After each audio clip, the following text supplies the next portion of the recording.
hier, nous avons appelé la population de la ville de Butembo à une manifestation et à une journée ville morte suite au massacre qui s'est en train de se produire dans notre territoire de Lubero et dans le territoire de Beni.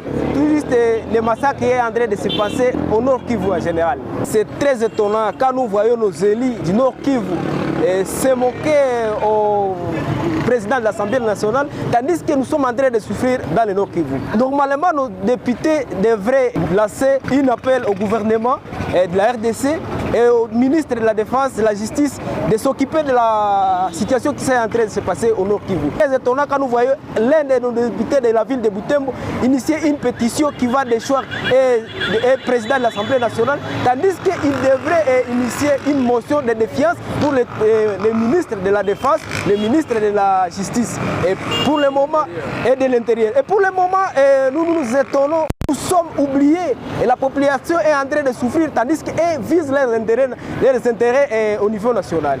Et ils n'ont même pas été sur terrain pour venir récolter les données.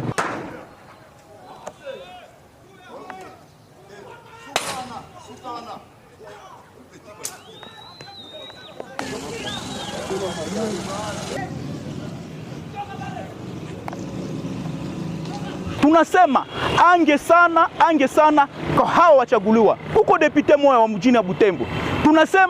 Tunasema sisi kama population ya Butembo tunakatala hiyo mambo ya kuweza kufanyika kwenye Assemblée nationale na kuweza kukimbiza president wa Assemblée nationale. Banaingia kusesio yenye ko pirema budgetaire.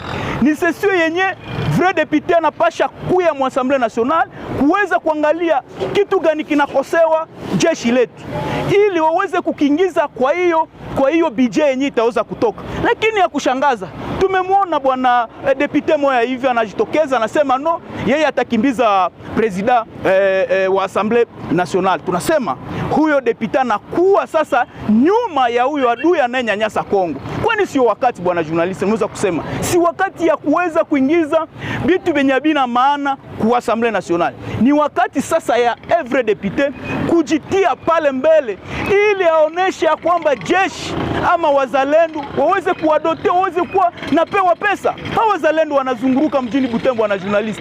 Wazalendo wanaishi huko kwenye pori, hawapewe pesa, hawana vifaa.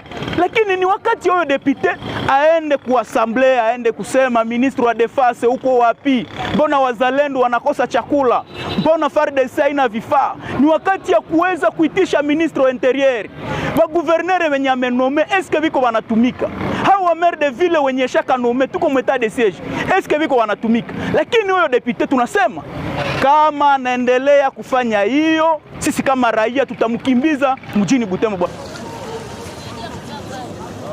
Tunalaka kwa amani, mwambie President Chilombo